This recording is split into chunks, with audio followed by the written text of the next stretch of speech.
Yeah, thank you, Mick. Just briefly, with kind of my background, I'd worked in consultancy and training for a good number of years, ran my own business for over 11 years, and was actually leaving a client in the Midlands on December the 4th of 2019, and remember it very vividly at 4:22, just as I was sitting back in the car and put my phone on the dashboard, and an incoming call came from Charlotte, who is Jordan's girlfriend.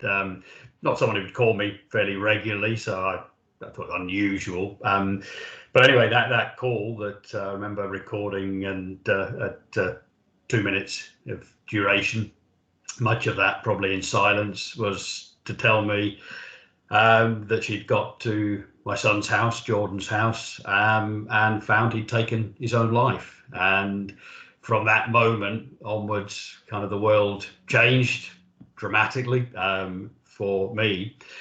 And Jordan, at 34 years of age, took his life. He'd was someone who, it's going to sound very stereotypical, a much loved son with a huge network of friends, but that would be to do him a real injustice, because as I was to learn, I think, in the subsequent weeks, such was the network of friends that he had, and what they thought of him, and different groups of friends from his university days to where he lived in Leeds, from where he was brought up in Morecambe, and overseas friends where he visited and worked as well with close friends.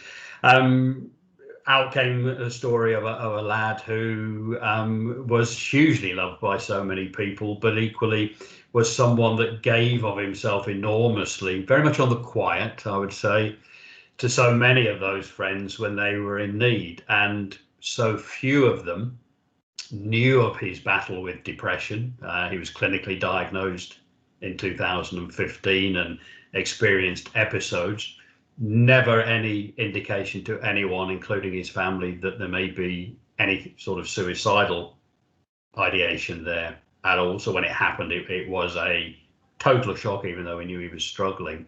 But someone who functioned, had a really important job with the Independent Office of Police Conduct. He had worked in the Home Office before that. So a highly functioning, much loved, good looking young lad with kind of everything to live for, really. So in kind of 2 minutes, that's kind of Jordan that we're talking about, really.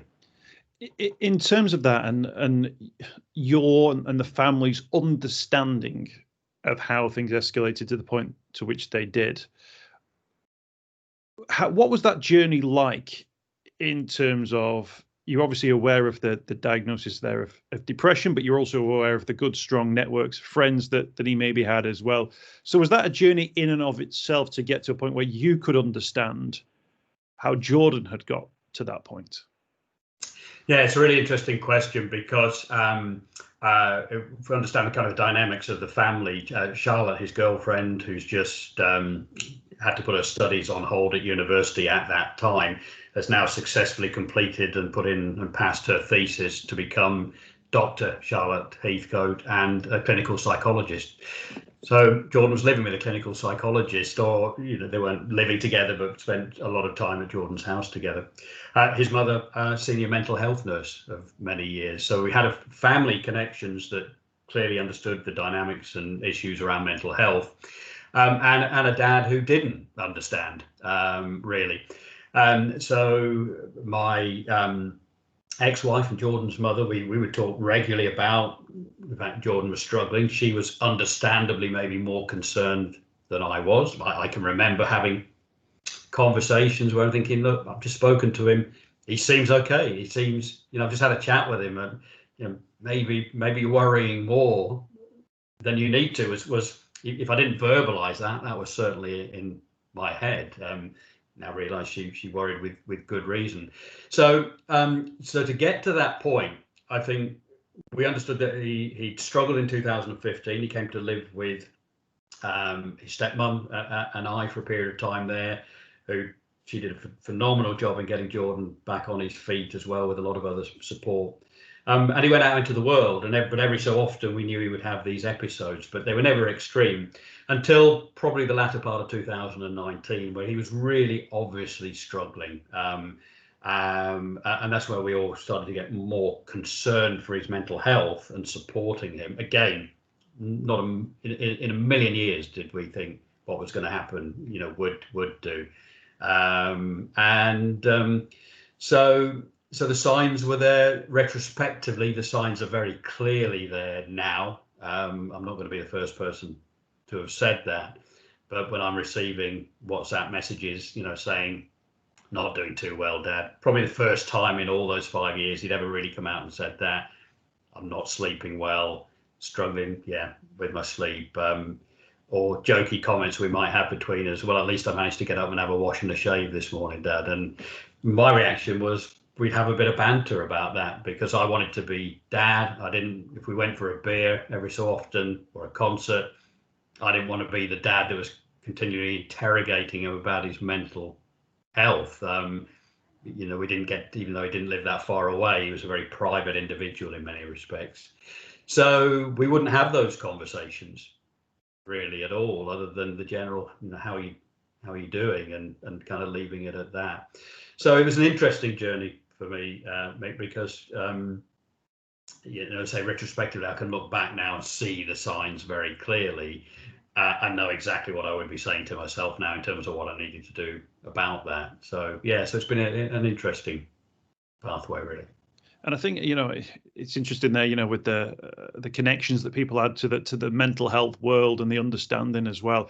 It's a theme that's come up just even last week on the program, with Alex George, who was an A&E doctor, an older brother figure, lost his younger brother to suicide, and a sense that we thought we had that sort of thing boxed off because of our knowledge. But I guess, if anything, it proves that actually there's almost no such thing as immunity to suicide, that it has to go beyond that. And that's not to do with anyone's failing or anyone falling short. It's about there being other factors in play that we can't control. And I guess you've reflected on that during that time, but because it and I'm sure you've had sort of thoughts about how you responded to certain things that he said in that time. But it would be wrong, wouldn't it? You were responding in the way that you thought was best at the time, and you were being his dad. And with the best and the wealth of the knowledge that you had around you, you were doing the right thing. And it wouldn't be right for you to sort of criticize yourself or people around you for that, would it? No, not at all. And it is something I've been able to reflect on quite a lot, because you do come away with guilt. There's no question, as parents, particularly. Gosh, as a dad, your job's to protect your kids. Okay, he's 34 years old and arguably not a child, but equally, you do feel that. But I have been able to reconcile that, and we've had conversations about that within the family, and to say that you can only really deal with the situation with both the information and the tools you have to hand at that time. Say hindsight's brilliant, isn't it? Because now, with the knowledge that I have, I would behave, react, and have very different conversations. But that is one of the reasons why I'm on this mission, to kind of educate and communicate and help people to deal with this much more directly and more effectively. So, you look at Jordan's mum. She had that challenge, didn't she? She's a mental health nurse on the one hand, but she's Jordan's mum on the other. So to what extent does she become a counsellor every time she speaks to her son? You can't do that. Charlotte, living with Jordan, equally was in that difficult position, because you have such a close relationship. You don't want to be getting up in the morning and saying, right, well, can we have a chat about your mental health this morning? So it's a very difficult thing to manage, and we all must need to really forget that Charlotte was a psychologist and Julie was the mental health nurse, because they were mother and girlfriend. In terms of the steps afterwards, I think people could totally understand if you, either individually or as a collective, wanted to sort of metaphorically huddle down together and just try and battle and find a way through. But relatively quickly, the idea of this legacy with a capital L has sort of emerged. At what point in your mind did that become a thing where you thought we will be, we will huddle down when we need to huddle down, but also there is something else we can do? How quickly did that idea come about? Yeah, well, I can tell you very specifically, actually, because I started within a few weeks of Jordan's death journaling, and just a few days ago read my journal for the date. So I can probably assume that's around about January the 17th or 18th, where I'd woken up that morning and I've been thinking and during the night, and the idea for the Jordan effect, as I'd called it at that time, was born, and that was born out of reading an article that is a story actually on the Jordan Legacy website, and a story about a father who lost his son right in front of him, 11-year-old son, I think at the time, in a cycling accident, got hit by a truck, right in front of him, and his story about the awful period they went through, but out of that, what they've achieved in terms of this incredible website and what they're doing in memory of their son now. That kind of inspired me at that time, and as I say, that would have been about January the 15th, so 6 weeks or so after Jordan's death. So that was the moment, very clearly documented in the journal there. The catalyst in some ways started just a few weeks before that, because my background in consultancy and training was very much centered around social media and the business platform LinkedIn. That's where for 11 years or more people would have known me and had quite a following already at that stage. But I decided to publish an article 6 weeks after Jordan's suicide about the experience that we'd gone through, including dealing with the police, the coroner, and just the nightmare of things that were going on, but also the impact that it had had on us and everybody around Jordan. And I hesitated when I'd written it and got it all ready to press the publish button, because I kind of asked myself that question, why are you doing this? And I think in the end, I thought, well, if my view was pretty clear at that moment, if someone reads this that's considering doing that and understands the ripple effect that this may have, maybe that'll stop them.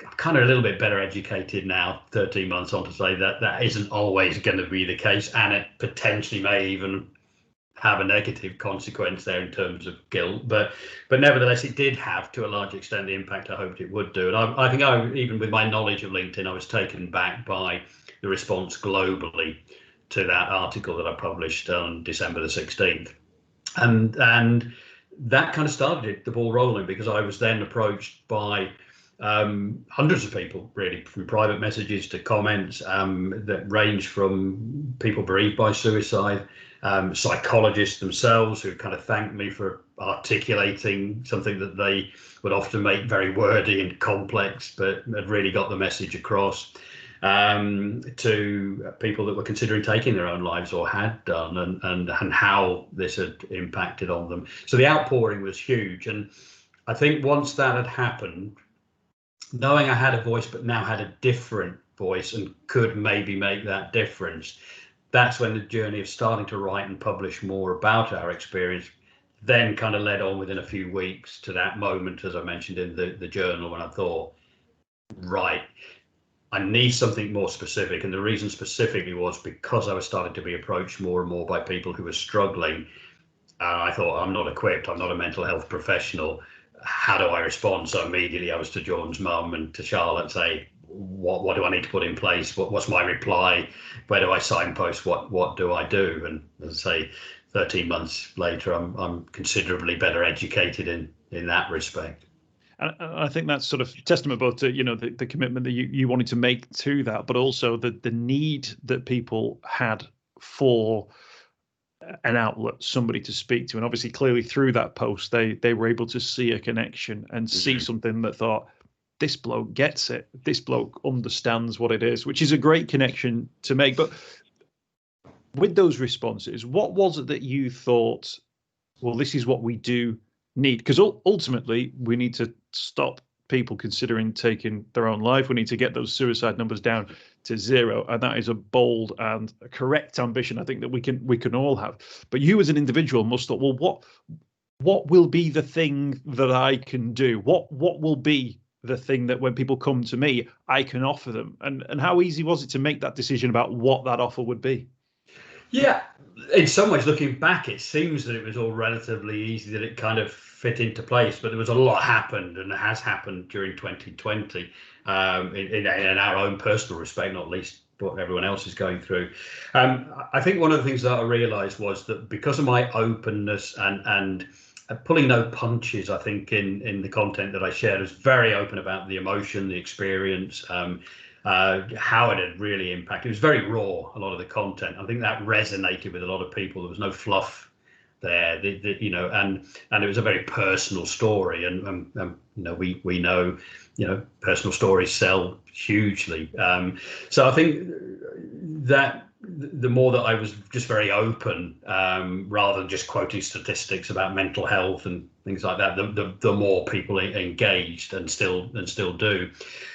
Once I decided that we needed some kind of platform to signpost people, increasingly I was being approached by people who had expertise in the world of mental health and suicide prevention. And those conversations started to lead to kind of a small posse, if you like, of people that I'd said, well, where might I take this? I want to do something. I know I need to do something in Jordan's memory now. I need to stop this happening. I think I have a voice. I know I have a voice that's already had that impact in the early days. How do we develop that? And kind of from those thoughts and those conversations, the Jordan Legacy was born. The website was created. Pulling people in, such as Paul Vittles, a very close partner with extensive experience in the zero suicide community globally, that came on board, and we started to form this zero suicide community strategy through the Jordan Legacy. And that's grown through December, and has kind of culminated really in a launch of an initiative that we're calling Hope for Life UK, which was launched yesterday online. We had over 350 people registered for a Zoom call that had some minor technical difficulties with people getting on, but they've all got a recording today. But was a huge event for us, and really the catalyst for our plans for 2021. Yeah, which takes us on nicely actually to the next stage of the story. When we talk about legacy, this is the name which people will be hearing about over the course of the next 12 months. Just give us a sense there of what Hope for Life UK will aim to achieve throughout that period of time, culminating with that date in December. Yeah, I think one of the things we're very clear about at the Legacy is that we're not about just talking a good talk. If we consider the fact that the reasons why people choose to take their own lives are complex, we get that. The actual act of suicide itself is a practical act. And where we see our intervention, if you like, and our work is around how do we prevent that practical act. So our focus during the event yesterday was to ask everyone who attended, look, what does kind of hope mean to you? In your deepest, darkest, most difficult times, what does hope mean, and where do you go to, and who do you go to look for hope, and where do you think other people go, and what does hope mean to them? And that was a question we posed. Got a huge response on the chat to that, lots of ideas. But in terms of the practical aspects, what we said really to everybody, and we will be sharing this year, and to everyone listening today, is that we recognize that in order to make a significant change to prevent more suicide from happening and move anywhere close to a zero suicide outcome in our communities. And there are case studies out there from Detroit, from Merseycare themselves, from Australia, that you can get to, in terms of recorded suicides through the NHS, and that you can reach that level of people known to the system. If we're going to do that, we need a ground up contribution from communities and businesses. And that's what yesterday and the initiative that we're going to be running through 2021 is all about. It's saying, how would you like to contribute, big or small? Whether you just decide, I'm going to read a book on mental health, and that's my contribution so I understand it better, or maybe I've always wanted to become a mental health first aider, I'm actually going to go and do that. Or whether you run a business and say, we want to introduce a zero suicide plan within our organization, whatever it is, it could be any contribution.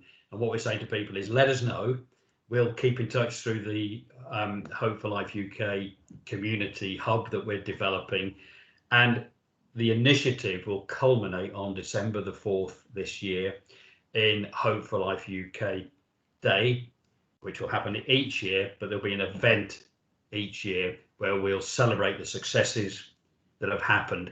And December the 4th, of course, chosen for a very deliberate reason, because that is the day, of course, that Jordan took his own life. So part of the goal is to say, how do we avoid that just being the most depressing day in our lives and turn that around and really make it a day of hope? You talked before about sort of those conversations you'd had with Jordan. You're obviously aware of the way he would respond in certain circumstances to things you'd say. Have you considered what he would say about what you're achieving now and hoping to achieve in his name? Yeah, I think he would be proud. A lot of people have said that, and said he is proud and looking down. It's odd, isn't it? You kind of hope your kids respect you and like you. And one of the things that was quite surprising and really very emotional for me was the number of his close friends, names I knew of but never really met, or met very briefly in his uni days, perhaps, who would tell me stories of how he would talk about me and his family to others, but particularly those stories about myself and what he thought about me. And I had no idea what he ever really thought. And without going into the detail, I can tell you that it was very reassuring and wonderful to hear. So yeah, I think he will be looking down and saying, kind of, good on you, Dad, you're doing the right thing. And it's maybe kind of why I had to do what I did. I think it's interesting in terms of the work you've done so far. Is an element of it is reactive, because you're reacting to the situation and circumstances you found yourself in. But actually, Hope for Life UK appears to be where you go on the front foot. You become proactive, and I think in a world where it's very easy just to quickly click on a petition, or it's very easy to click like or share or retweet and then think, well, that's me, I've done my bit.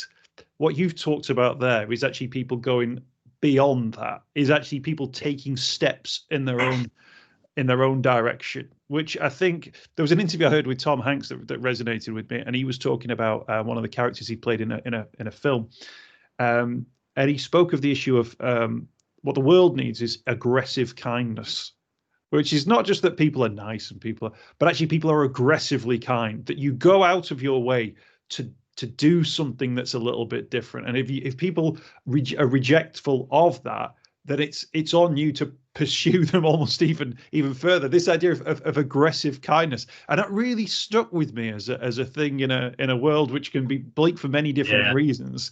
Well, I'm smiling. I'm smiling because if you look over my shoulder, and your viewers can see from another Tom Hanks film a character there, and a very powerful quote that his character Chuck Nolan's makes at the end of Castaway.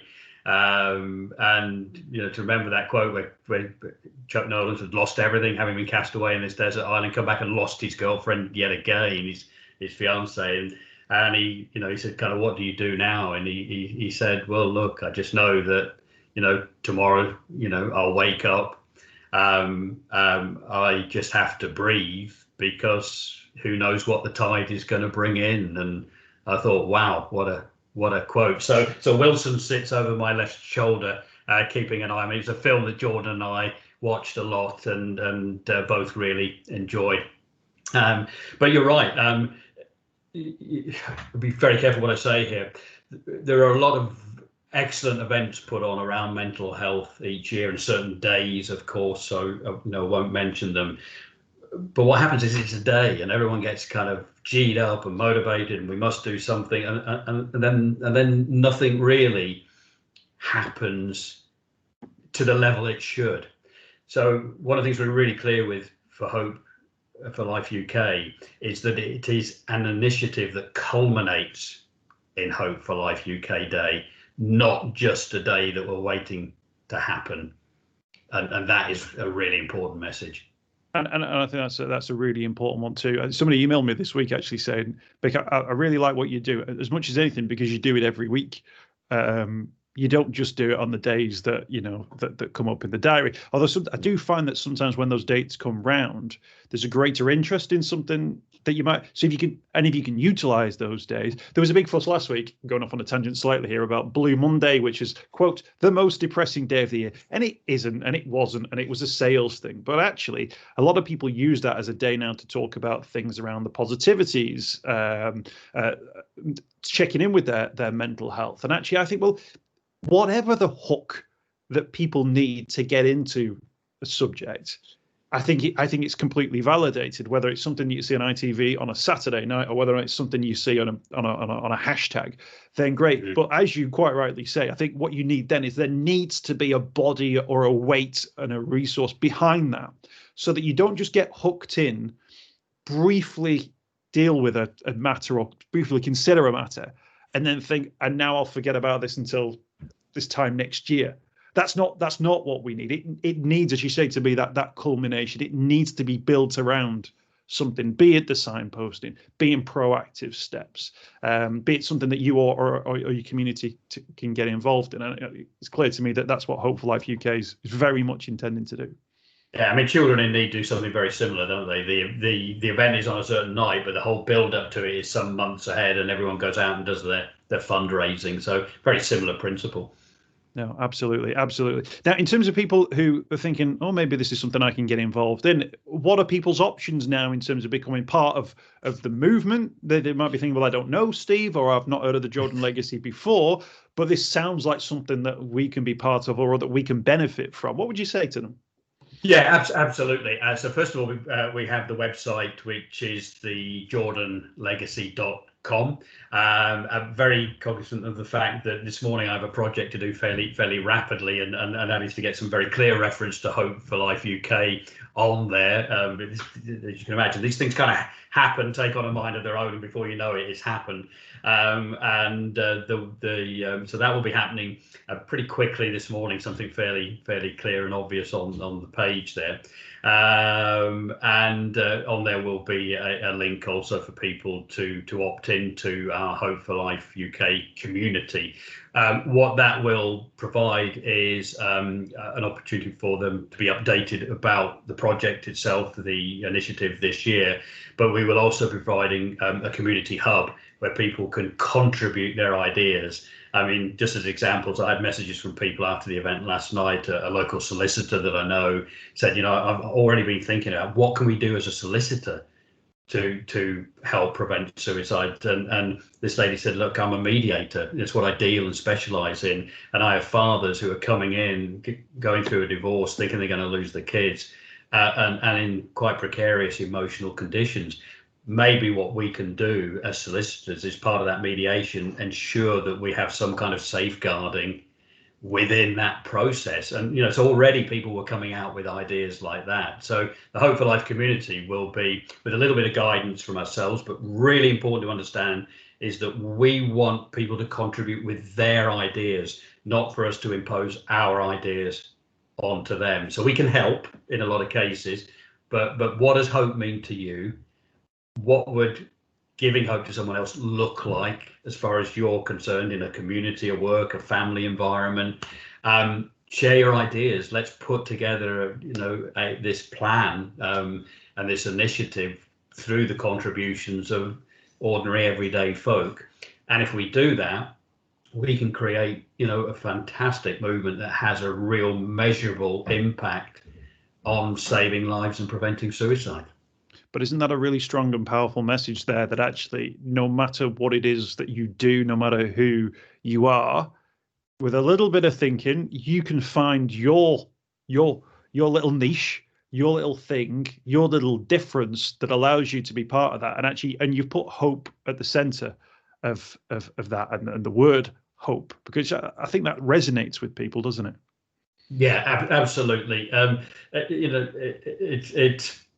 It was a seed that was sowed with me by Paul, I mentioned earlier, joined the organisation and is working closely with the Legacy, and said, he just first sowed that seed about December the 4th, which, that first anniversary was a really tough day, and each 4th of the month leading up to that was as a family. And he first suggested about could we turn around how you mark that day in any way and create any kind of hope out of it? He said, because I think absolutely everything we do has to end on a note of hope. Whatever the tough subject is we're talking about, and suicide is not an easy subject, is that we've got to end each conversation on a message of hope. Because without hope, there's no point even tackling the subject and talking about it. There has to be some kind of hope. Well, let's end our conversation by talking about hope then, Steve. And often I find that hope comes from the community that you find through difficult circumstances. And I know that there are many people who speak very, very warmly of the work that you're doing. And the response that you heard from social media. Have you found that community, that mental health aware community, to be something which that's part of your life now, as you look to build on Jordan's legacy? Yeah, I think I was asked on another event I was speaking at yesterday, a panel discussion, what surprised me most this year about people. Firstly, it surprised me just how many people are going through this, both bereaved by suicide, struggling with ideation, and struggling with mental health generally. It's just something I wasn't aware of, but just how many amazing people, really seriously, people working very hard. We have a very fragmented still mental health support network, I think, throughout the UK, but increasingly that is changing. The great organisations like the Hub of Hope, for example, and set up by Jake and Chasing the Stigma, who, you can go onto the Hub of Hope now and type in your postcode, and that will take you to localized support for mental health. Simple idea, but we're starting to see lots of things like this coming together. So the community is growing. I think there is a need for more alignment, for sure, of that, because I still think a lot of people are struggling or uncertain where to go other than phone the Samaritans. And then that is really more at the crisis end, and they are overwhelmed. I know, with the number of calls that they get. But yeah, I just think I'm buoyed really by the just wonderful messages of support, but also just to see other people out there doing great things. And just one final note on that, I had a conversation with a young lady, she won't mind me mentioning a name, called Alice Hendy. Alice, young lady, I would think in her late 20s, so be careful what I say to her there, but lost her brother Josh, aged 21, on November the 25th, very recent. She got in touch with me because her background is in cybersecurity and IT, and last weekend she was having a meeting with Google, having just had one with Samaritans, because she has created a tool which aligns to web browsers, to pop up a kind of message of hope and a warning and resources whenever specific keywords are entered into a browser. She's called it Ripple, for the ripple effect. It's based on the fact that she managed to check Josh's internet history, and he was researching methods of suicide on there. And although this is maybe not a new concept, no one's done it quite like Alice is proposing. And you think November the 25th, she lost her brother, and here we are in January, she's already got a detailed, in-depth proposal and meetings with Google and Samaritans, who are really interested in the work she's doing. So many amazing people, out of pretty tragic circumstances, just trying to make a difference. And the more that we can pull these communities together to work, toward this common goal, the better, really, Mick. Absolutely. Steve, Phillip, thank you so much for your time today. TheJordanLegacy.com, the website that people can go to. Steve, by the time people are hearing this, you'll have turned that website around. It'll be Hopeful Life UK. I think I better run off now, get a coffee and do that now. I'll tell you what, I'll say to people, if they click on it today and it's not there, give Steve another week, and he'll certainly have had it turned around. One day. Thank you so much for your time, Steve. A real pleasure. And I know you've been through such a difficult time, but we focus on the hope and what you hope to achieve. Fingers crossed that everyone else can play their part, and it can really galvanize those who want to be the difference and make a difference in other people's lives. So thanks for joining us on this week's Mental Health Monday. Thank you, Mick. Really appreciate the invitation.